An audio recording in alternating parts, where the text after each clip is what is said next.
Hello, welcome to another webinar with Proximity Learning. My name is Dr. April Willis, and I am so excited to spend the afternoon with you talking to some of our phenomenal teachers at PLI and the HR team. We are going to try to answer all of your questions that are around teaching with proximity. So let's go ahead and get started first by introducing our panel. Today, we've got two HR representatives. We have John. Hi, John. Hey, how are you guys? Good, thank you so much. And we have Samantha. Hi, Samantha. Hey, how are you? Good, thank you for being here. From the teachers, we have Haley. Hi, Haley. Hello. Hello, hello. And we have another April. Welcome, April. Happy to have you here. Thank you, Dr. Willis. Okay, awesome. So let's go ahead and get started. The way this webinar is going to work today for everybody who's tuning in is we are going to go over a series of questions. The first half of the questions are going to be geared towards the educators that are currently teaching with proximity, and you're going to get their perspective on what it's like to teach with PLI. The second half of the webinar is going to be geared towards our HR representatives, and they're going to talk to us about some of the HR components of what you might want to know about if you're considering working for proximity. You'll hear us say proximity, proximity learning, PLI. These are all interchangeable. PLI is the acronym for Proximity Learning Incorporated. And so when you hear us using those words, just know that we're all talking about the same thing, and there are just a few different ways to say it.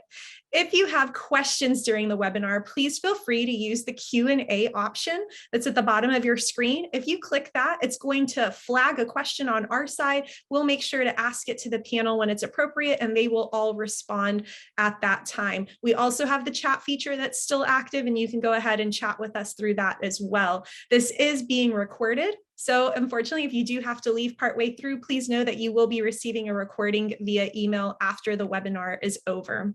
All right, let's jump right in. So we're going to bring the first question to the teachers, Haley and April. I would love to know, why did you decide to transition to virtual teaching? And let's start with Haley.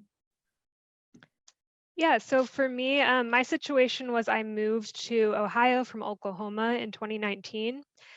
Mid-school year. And so there really weren't actually, despite the teacher shortage, there weren't really positions open at that time in my area. So I was just subbing, and I got a message on LinkedIn from our CEO, and he was just telling me about the structure of the company and stuff and saying, hey, you teach a really high need area.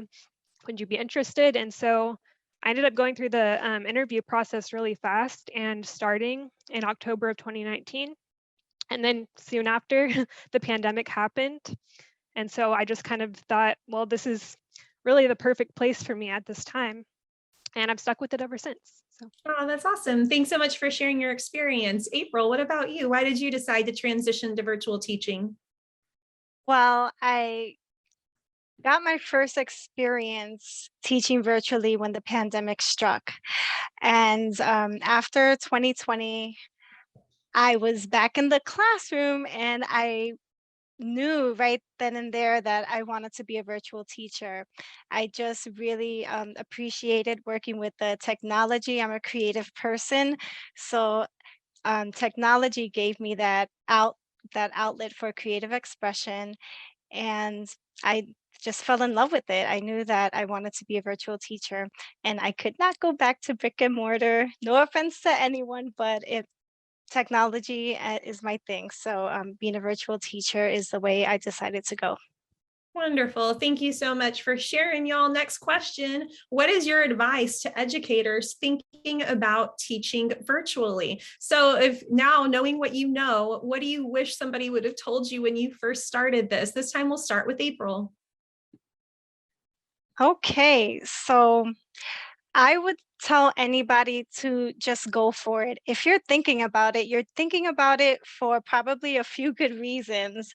And I wouldn't let fear stand in your way. One of the wonderful things that I've experienced with PLI is the incredible support system. You have so many people just at your fingertips, literally waiting to help you every single day. If you are afraid of the technology, that is not a problem, because we have some of the top people that I've ever met who know a lot about technology, who will be so happy to help you. So I would just say go for it, and today's a new day, and don't let fear stand in your way. Wonderful. Thanks so much. Haley, what about you? Yeah, I completely agree with what April was saying. Just to kind of add to that, my best advice would be to start building a network of people that are in virtual education, just because there are so many resources out there. And also, like April said, we have some of the most amazing experts and people that work with us that really know technology. So yeah, I would just say start reaching out and talking to people more about it and learning as much as you can. Yeah, really great advice. I appreciate that. I do feel like oftentimes one of the biggest hesitancies that I tend to hear from people wanting to get into virtual education is I want to be somewhere where I can be around other people. I don't want to feel like I'm doing this on my own. And I can absolutely say through experience with proximity, you will definitely not feel like you're on your own. There is no part of this that is done in a silo. So yes, you're working in your house most likely, but you are doing so with the support of professional development teams and instructional coaches and assistant principals and other educators who are all across the country doing the same thing you're doing and wanting that same amount of support that you want. So although you might feel like you don't get to high five people in the hallways or hang out at the water cooler, you definitely have access to a lot of great professional learning communities and individuals who are just looking to build those connections as well. So thanks so much for sharing your advice. Now I'm curious as what are some of the advantages of teaching virtually with proximity learning? So what has really helped this stand out and be such a phenomenal part of your educational career, Haley? So I really enjoy the flexibility of working with proximity, because I just thought it was so cool to be able to choose my classes, choose my schedule, teach what I want to teach. And there are opportunities for upward mobility too, which isn't something you really get in a traditional school. So I've been able to do, additional positions for proximity, like department chair and mentor other teachers and different things like that. So those are some advantages I've found.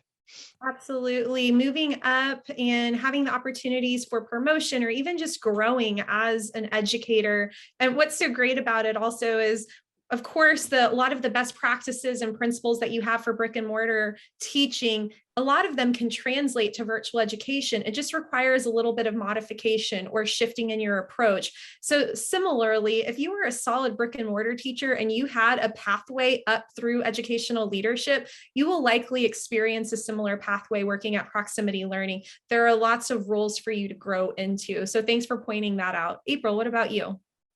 I completely agree. My number one thing was the flexibility with creating my own schedule. I have three little ones here at home, so it really helps for me to be able to create my own schedule with what works for me. Another thing is, I know a lot of times teachers really feel like their autonomy as a professional is not really respected. And I have to say that at PLI, I really feel so much support, and there's not a lot of micromanaging, which I also appreciate because we are all professionals. So having this position definitely also um, I'm a lot less stressed out. I feel the positivity within the company is just something that I appreciate and I'm thankful for every single day. Not to mention I save on gas money, so that's another little perk there. That is so true. Saving on those tolls and the car maintenance and the gas. I feel you on that one. The idea of being able to have flexibility with your schedule. You don't have to work a full day from 7 a.m. to 4 p.m. if you don't want to. You also get to teach from anywhere across the country. So if one day you're like, it sounds like a great day to have lunch in Tucson, hop on a flight, you're going to be able to teach that evening or the next morning, and nobody has to know where you're at. So I love the idea that you do have the flexibility of being able to travel during the school year. As long as you have internet access, it's going to work just fine. So thanks so much for sharing your perspectives on that. Final question for the teachers. What are the differences between teaching virtually versus teaching in a brick and mortar? We'll start with April. There are a lot of similarities, but there are some differences. One of the differences is professional development. I feel like at PLI, there's professional development every day in some aspect, especially when it comes to technology. Um, when I was at the brick and mortar, there would always be, a schedule. Everyone would have to group together. But with PLI, it's a lot more flexible. So I really appreciate that. And the support. As much as I want to say being in person was a more supportive experience for me, the opposite is true. I feel like working with PLI, I receive a lot more support in a positive way from the employees here. So Thank you. Haley, you're what do you? welcome. So yeah, for me, the most striking differences, I guess, are related to communication, because the way that you communicate with the school, with administration, with kids, everyone is just so different from brick and mortar. There's very little contact with parents and families. You're more like you have an intermediary with the TA at the school, which is, both a pro and a con, depending on how you look at it, because we all know that sometimes those parent contacts can be a lot to deal with. But so it's kind of nice to have someone doing that aspect for you, but it's also very different to not just like have parents' phone numbers ready to go anytime you need to reach out to a family member. But there are other ways, you can always like have a class dojo page or, use those online platforms to communicate with parents. But yeah, it's a different experience. For sure. Yeah, the communication component of it is definitely something that just takes a little bit of modification. And when you get comfortable with a new communication method, really, it should be a comprehensive plan because one approach isn't going to work for everybody. So it is having a multitude of classroom pages, maybe social media is allowed at the district that you're in. Maybe some schools allow texting trees. Maybe you're going to do class newsletters or you have different email platforms that you're able to use to customize messaging. There's definitely a lot to consider there. I would also say similarly, one of the biggest changes that I've seen is the idea that students are choosing to come to your classroom every single time they open up their computer, which is the exact same device they play video games on. So they are picking you over video games, which means that not only do your communication styles have to change, but so does your relationship building. It's going to look just a little bit different. And part of relationship building is having open communications. It's having those office hours before and after. It's doing things like small group chat or one-on-one conversations. Maybe you have a waiting room and you only let your students in one at a time so that as soon as they come in, you get to say something directly to them. So there are lots of different approaches in building those relationships by modifying your communication. And then I think the last thing that I'll throw in that I've noticed is the increase of gamification. So in brick and mortar, we are telling students, put your devices down. And in this type of setting, we're like, take those devices out. I need your screen on. I need your mic on. I want to know you're paying attention and you're engaged. And then we also are trying to come up with different ways to have those formative assessments during class to make sure they're paying attention. We want to also pin their screen so they can teach their peers sometimes and have still small group type of collaboration activities with breakout rooms. We're utilizing chat both individually and whole group. There are lots of different ways that we'll be able to do some of those best practices around peer involved and supported learning, even scaffolded learning, but we've learned how to bring it to the virtual environment. So thank you, Haley and April, so much for your insights. We'd love to talk to John and Samantha now. Let's go to the HR side of things. So I know that we've got a lot of questions that have been coming through the Q&A. So first of all, thank you guys all for taking care of some of those. And don't worry, if your question hasn't been answered yet, we will ask it out loud. But in the meantime, let's talk through some of these slides that we have. How flexible is scheduling for classes? John, let's start with you. Scheduling is really simple with us. You can kind of pick and choose the courses that you want. So if you're a math teacher and you really enjoy teaching geometry, you could teach geometry all day. If you want to teach all day, as April alluded to earlier, you can teach from 7 to 4. If you're only available from 7 until 10, you can teach from 7 to 10. So you can have that work-life balance, enjoy working with your students, but also enjoy spending time with your family. So we meet with you one-on-one, pick your schedule, sign you up, and then get you ready to start teaching. Wonderful. Sam, do you have anything you'd like to add to that? No, John kind of covered that one. Okay, perfect. Well, let's see if you'll cover this one. Does proximity learning offer professional development, and what types of PD do we have? We heard from the teachers, they love it. So tell them what you guys are doing. We do. So we try to have monthly PD. I'm sorry, go ahead, Sam. No, it's No, okay. go ahead, John. You're good. We Continue. try to have monthly PD, but that monthly PD is set up to help you become a better virtual teacher. It's not always just something that the district is mandating. It is something that will make you a better virtual teacher. And I'll let Sam add to that. We also have office hours through our learning and development team. So that's kind of where that great like support with technology comes in. We have a couple of individuals that are like experts with Canvas and MobiMax and Nearpod, which are some of the pieces of technology that we use. And so they offer office hours just to add that additional support. You can pop in, ask questions if you are having problems with something, or just maybe have a couple of questions that you haven't been able to figure out. They can answer those too. Wonderful. So just to clarify, since proximity learning is in school districts, they're not their own independent school, right? Proximity learning is not a school, rather we go into school districts. This is kind of answering some of the questions in the Q&A as well. So tune in if you were asking some of these questions. This is not like just tutoring. Although proximity learning does offer tutoring, we are not tutoring students. It is not just teaching them to speak English from around the world. Our students are here in America at public school districts. You can actually see some of the districts that proximity learning is involved in contracts with if you visit the website. And so based off of that, do the teachers who are teaching, for example, at Dallas ISD, do they attend Dallas ISD professional development or proximity learning's professional development? So they attend our PD. They do not attend Dallas's professional development. They may attend PLCs at Dallas Independent ISD if they want, but they do not attend their PD. They always attend our PD sessions. Perfect. So proximity learning does offer PD frequently, multiple times every week. How are teachers fitting that in with their teaching schedule? So most of those are in the afternoon. We try to have them after the school day ends, typical to brick and mortar schools, but you're able to meet with your assistant principal or your VP at a different time. Let's say you have afternoon classes and you can't meet.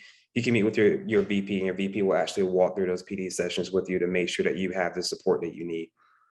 Okay, good deal. Thanks so much. Sam, can you share some of the benefits available for proximity learning teachers? So I'm assuming that you're talking like insurance and that kind of thing. Yeah. Yeah. So we do offer medical, vision, and dental for our teachers. And then we also offer a 401k plan after a year. Okay, very good. John, anything to add to that? Days off, PTO, anything like that? Yep. So with the days off in PTO, you can earn 5 days of PTO that you can use throughout the year, just like in a brick and mortar school. They are 5 whole days, so you can pick and choose when you need to use those, or if you need a mental health day, you can schedule it, take a day of PTO, recharge, and get ready to go back and teach. Perfect. Thanks so much. All right. Do teachers have to build their own curriculum? So this is also something somebody has asked in our Q&A. They want to know, are we using the school district's curriculum? Does PLI have their own, or are the teachers making it? So John, will you let us know a little bit more about that? So this is a tricky one. So no, you do not have to develop your curriculum, but you should support our curriculum. What that means is you're still going to have to lesson plan. You're still going to have to be a teacher, but you're not going to have to build curriculum, lesson plan, and teach. We feel like that's way too much to do. Okay, so that sounds pretty similar to what most schools are doing across the country anyway. They adopt a curriculum, they share it with their teacher. Here's a general scope and sequence, and then the teacher gets to come up with their lesson plans for that week, right? Correct. And then what does proximity do to monitor lesson plans? Are they supposed to be posted somewhere? So they're supposed to submit lesson plans on Thursday of every week. Their VP will review those lesson plans. If they're going to do something that might be outside of the curriculum to support their classes, they submit that request to their assistant principal or vice principal. They will approve it, and then they're able to go in and do it like it's Women's Month. If you want to support women in education this month and you want to do something in your classroom for that, you will submit that to your VP. Your VP will approve it, and then you're able to teach those lessons. Awesome. All right. I'm going to put this thank you up here so that everybody can see the HR's emails. We've got up here for John and for Samantha. You can also see our link here, but we're not going to go just quite yet. We have a lot of questions in the Q&A bank, so we're just going to start asking those questions. And if you have more, please feel free to put them in there. As we answer them, we're marking them as answered. So the first question, somebody says they are curious about certifications. They're certified in Massachusetts. Does that mean they can only teach in Massachusetts? Samantha, can you speak to that? So we prefer our teachers to have a standard or professional license. This means that generally speaking, they can get reciprocity in any of the states that we work with. Of course, there's like those outliers, but if it is a preliminary or initial license, they are limited to only teaching in that state that they are licensed in, or in classes that don't require reciprocity. Perfect. Thank you so much. Okay, for the teacher, so April, Haley, feel free to jump in. One of our participants wants to know, do you miss being in front of a class of children? She thinks she might, so she'd love to hear your perspective. Talking about, I'm always in front of a class of children. I really am. Sometimes I think back when I was physically in front of them, and of course we're human beings, we want to be in close proximity with other human beings face to face, but every single day I feel very close to my students.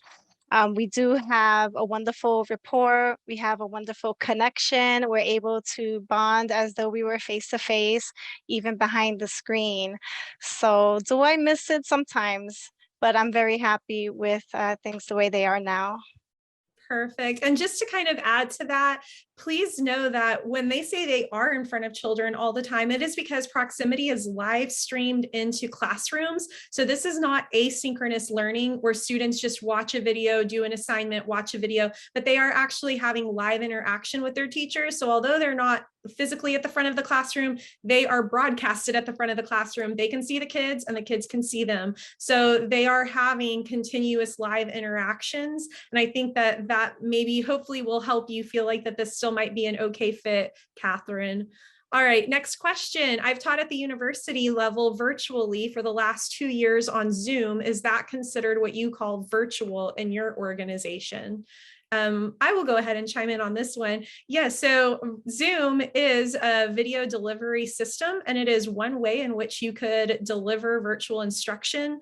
It's not all encompassing, meaning you still have to have an LMS, your learning management system. Oftentimes we use Canvas here at Proximity, but other school districts and universities might use something different. But basically that's where you house your assignments, your homework, your grades, all of that good stuff. And so yes, it sounds like if you have been having live synchronous instruction the university level, that's going to be comparable at what we're doing here at K-12. John or Samantha, anything you'd like to add to that? I think you covered all of that for us. Great. Yeah. Next question, what type of behaviors need to be managed compared to teaching in the school building? Haley, will you speak to this one? Yeah, I mean, I find behavior and classroom management a lot easier in the virtual realm. I mean, there's still obviously a lot you need to do and a lot that is in other ways more challenging in the virtual classroom because you can't, take a kid out in the hallway or all of those things that you're used to doing. But you find other ways, and if you have a good TA in the school, like they also collaborate with you and help you out. But I don't know, I do find it better in a lot of ways and easier. Great. Thanks for sharing. April, do you want to add anything to that? Haley is 100% right. We do have our facilitators in the classroom monitoring the behavior in the classroom, and our job is to make learning as engaging as possible so that they want to be involved in the lesson, they want to listen, they're already invested. So that support system extends it's not only within the PLI network, but within the school classrooms. Perfect. Just so everybody else knows, whenever you're teaching with proximity learning and you are live streamed into a classroom, that classroom is in a normal school, in a normal school district. And so students oftentimes are coming from another classroom in which their teacher was there live.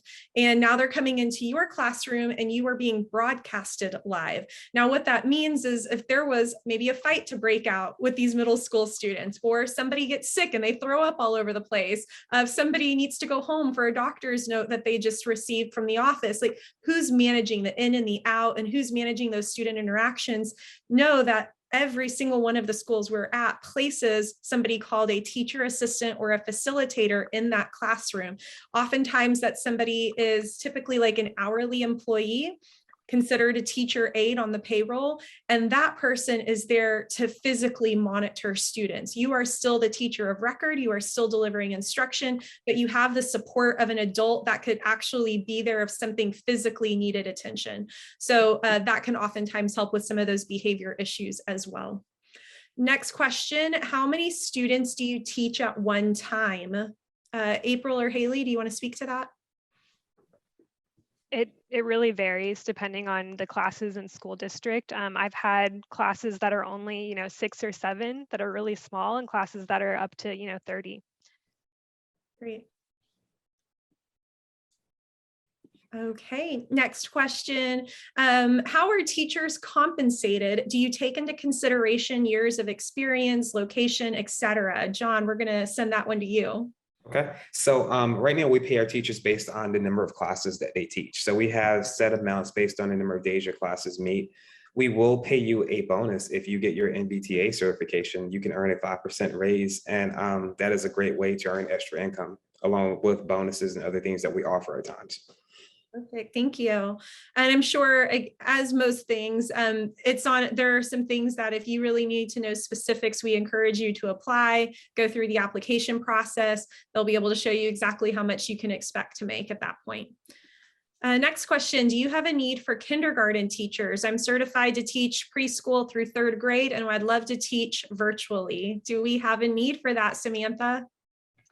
At the moment, we are not currently hiring elementary teachers. However, I would encourage you to apply for the 22-23 school year, and we would get in touch with you as far as applications and all of that go. Perfect. Thank you so much. So it doesn't look like right now is the best time, but in the future for sure, because we do at Proximity have all grade levels, K through 12, all subject areas. They're just full right now for this school year. So although we don't have any openings right now, it's not to say we won't have any in the future. Thanks so much. What type of content resources can be used by teachers, such as STEM scopes or gizmos? Anybody want to chime in on that one? Sure. Oh, go ahead. Go ahead.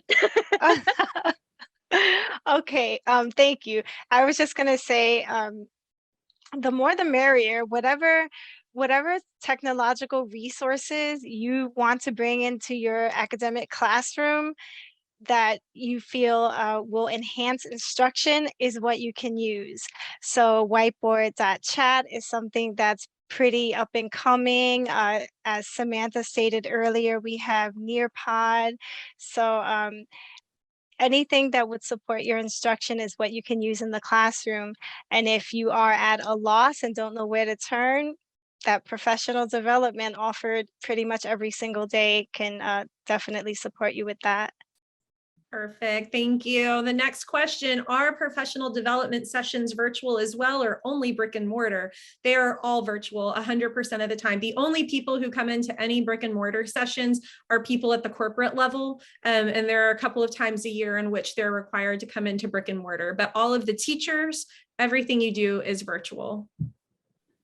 Another question, I'm a special education teacher. Do special education teachers provide interventions and inclusion supports? John, what can you add around special education? They do. Our SPED teachers work just like SPED teachers in a brick and mortar building. So some manage IEPs, others only implement the IEP, meaning they manage the IEP goals and they send the results back to the SPED teachers at the brick and mortar school, and they will manage the IEP for them. Most of our SPED teachers are co-teachers in the classroom, and they support the regular ed teacher just to make sure that kids are getting everything that they need. Perfect. Thank you. The next two questions we've kind of touched on, so I'm just going to quickly recap them. Somebody wants to know, is there a required amount of hours Not necessarily you have the option of if you would like to work the first 4 hours of the day or a full day, that's totally up to you. Is pay comparable to brick and mortar, or is there a flat base? Being comparable to brick and mortar would depend on where you live right now and what you think brick and mortar teachers make. But our rates go off of how many classes you teach. So the more classes you teach, the more money you make. The other question was, is it part-time an option? Essentially, yes, part-time is an option because you'll get to determine how many classes you want to take on. And to piggyback off of that, we require our teachers to have at least 3 hours of availability each day, Monday through Friday. So the requirement is that you're teaching at least 2 to 3 classes. Perfect. That actually answered the next question. What are the expected hours for part-time and full-time? So at least 3 hours a day for part-time. What are full-time hours considered? So where are you going to go, John? No, go ahead, Sam. So technically, right now, because all of our contracts are 10 months, all of our positions are considered part-time. But if you wanted to do full days, so you're teaching like 6-7 hours a day, that's definitely a possibility. Perfect. Thank you. All right. Can I piggyback? We are also talking about full-time positions for the 22-23 school year. So that is something that we are talking about because we hear that our teachers want full-time roles. Perfect. So just to clarify, you did talk about benefits, but you're saying they're not classified as full-time. So are those benefits applicable to everybody? Yes, everybody has benefits. So if you're teaching 2 classes a day or you're teaching 6 classes a day, you still get benefits. Wonderful. Thank you so much. Okay, this is a fun question. What is the success rate of this model and how are schools accepting this form of education? John, would you mind speaking to that one? Yep. So we did a study with Chicago University and our kids are performing at or above brick and mortar rates. And the reason that they're doing that is because we're actually providing instruction in a manner that they love screens. Usually the teacher, like myself, people my age group don't want kids to have screens, but kids love screens. So they're engaged at a higher level. They love it. They enjoy it. And they actually go and apply those things to their lives outside the classroom. So they perform really, really well. Perfect. Thank you. Okay, next question. I'm going to take this one. It says, how are students assessed? Do they take standardized tests during the virtual sessions? And how do teachers evaluate students? Are proximity teachers administering the same tests and using the same resources as brick and mortar? So all great questions from that same person. And yes, all of our students are attending public school districts. So whenever there is time for a state mandated test within that state, those students are going through and taking the same tests that all of their peers are taking. So as a reminder, proximity learning is not a school. So we are not doing any tests. We do not have to administer anything, and we're not registered with states as a school to administer their tests. The students are already at schools in which their tests are being administered. So I hope that answers your question. That takes care of all the Q&A questions, but a few people did drop questions into the chat as well. So now we're going to transition over to those. So one person says, you mentioned the district we're in. Would we be working for one district or multiple districts? Samantha, would you answer that? It could be both. It would depend on how you schedule your classes. If you schedule all of your classes within the same district, you could do that, or it's very possible that you could end up scheduling within 2 or 3 different districts. Perfect. Thank you. Next question. Another person had asked what pay looks like, and we've covered that a couple of times, so we'll keep going. How is proximity different from other online teaching environments like Connections Academy, for example? John, would you take this one? So we are set up because we provide live synchronous instruction every single day. Our teachers provide live instruction. There's not any co-written or pre-written material that you have to just incorporate or put assignments online and have kids do them. You get to be yourself. So if you're a teacher that likes, project-based learning or inquiry-based learning, you can use that model if you choose to do so.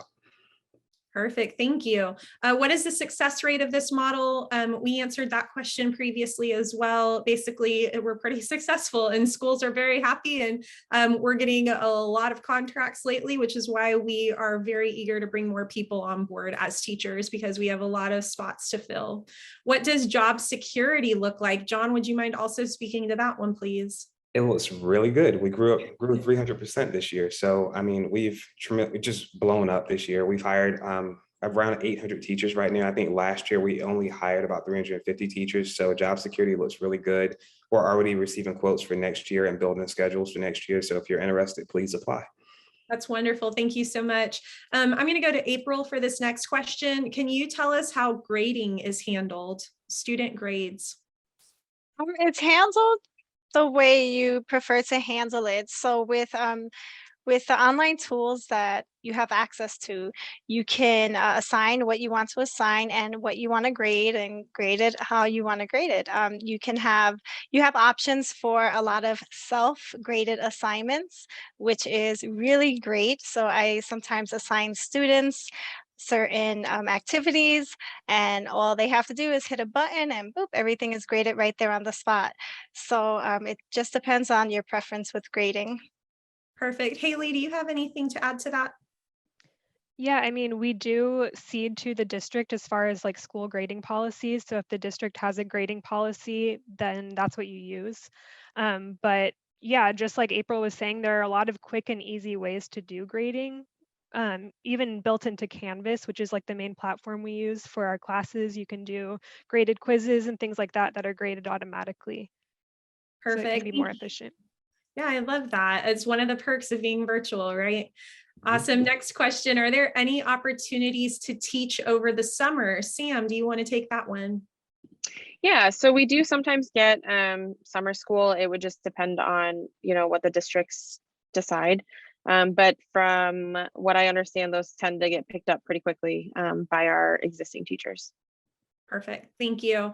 How likely is it that a teacher who wants to teach 6 hours a day can do that? Or are you at the mercy of available hours? John, will you take that one? So it depends on your area. If you're in a high needs area, math, science, social studies, English, SPED, yes, you can teach all day if you want. If you're a German teacher, maybe not. It just really depends on what you're certified to do. But right now you can teach all day if you choose to do so. Perfect. Thank you. I'll take the next question. It says, are the facilitators the same for the classes you teach, or is it somebody different based on whoever is available at that school location? So it is based on the school. So you could potentially be teaching at 6 different schools during the day, all across the country. And so every single school has an hourly person who is physically attending that class.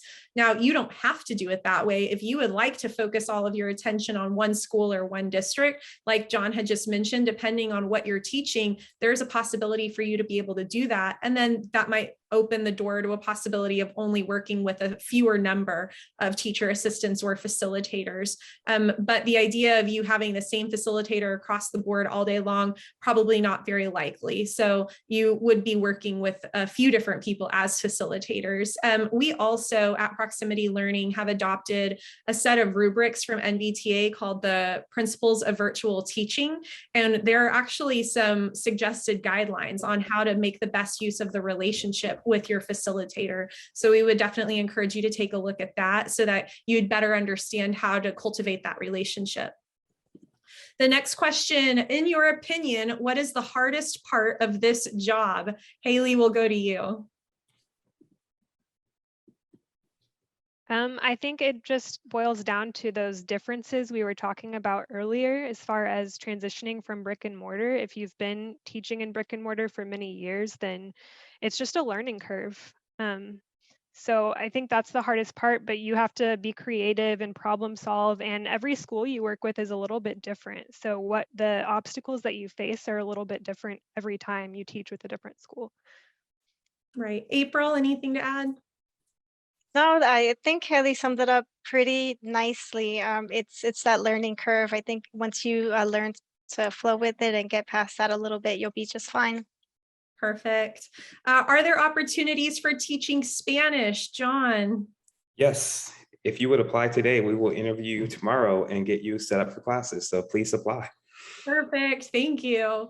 Are there teaching opportunities for special educators available for elementary, middle, and high school? We have some co-teaching positions available. Same thing. If you would apply, we can get you interviewed and get you set up for classes. Perfect. Thank you. We're going to go back to the chat where we have a few more questions. Do proximity teachers get contracts similar to teachers in districts? I'm going to go back to John. Yes, so you receive a 10-month contract. You can resign if you need to. They're not binding where it means that you have to teach for the entire year or you lose your license. We do not do that to our teachers, but you will receive a 10-month contract, and then you are able to renew that contract at the end of every year if you choose to do so. Perfect. Thank you. Sam, can you speak to this question? Are retired teachers eligible to teach with proximity? As long as you still hold a standard professional certification, you are more than welcome to teach with us. Love it. Thank you. John, next question. Does proximity help teachers finance additional licensure areas or state certifications? We will. If we ask you to get reciprocity, I think someone asked about a Massachusetts license. Let's say you have a license in Massachusetts, but you're going to teach in Georgia. We will get you licensed in Georgia. We will pay for that. We'll help you with the process. So yes. Wonderful. Thank you. Will a probationary teaching license be able to be used? So again, we potentially could hire you, but you would be confined to just that state or to districts that don't require reciprocity. Perfect. Thank you. What art classes John. are available, particularly graphic design or digital art? I assume some of the art classes include drawing, painting, etc. And then what about business classes? So we get requests for those all the time. You guys are really hard to find. So if you're interested, please apply today. Sammy will interview you tomorrow and get you set up for classes. Wonderful. Thank you. Where do we apply for positions? If you please check that chat box. I know that Morgan has dropped the link in there. It is proxlearn.tedk12.com/hire/index.aspx. So if you check that chat, you'll be able to find it all in there. You can also go to proxlearn.com, and there at the top, you'll be able to navigate through a Teach With Us menu option. How do we know exactly what courses you offer? For example, I'm a biology, chemistry, and physics teacher. I assume you offer all of those, John? Yes, we do. Again, apply and we will get you all set up for classes. And once you're hired, you get access to PLI Connect and you can see every available class that we have. And you can pre-enroll yourself if you're interested in a new course. Oh, that's so good to know. Thank you. And we also have another person who's excited to teach business. So please do continue to apply. What positions need filling immediately? Sammy? We are immediately hiring math, science, ELA, and languages. So Spanish, German, French, Italian, and there was a Latin one in there too, I think. Mm-hmm. Very good. All right, y'all. At this point, we have cleared all of the questions in the Q&A and the chat. We're at 3:42, so we have just a little bit more time left. I'll give you guys another minute or so to determine if you have any last minute questions you'd like to ask the panel. In the meantime, we are going to go ahead and wrap up. We'll encourage you to please do check our website, proxlearn.com. You can click around. You can see some of the districts that we're in. You can read some success stories and testimonials. You can also see how you can apply to work with us. We'd be very excited to have you on the team. And I want to also take a moment to thank John and Samantha, April, and Haley. You guys were a phenomenal group of panelists today, so I'm so glad I had the opportunity to spend part of my afternoon with you. Thank you guys so much, and we look forward to getting your applications in soon. Have a wonderful rest of your day.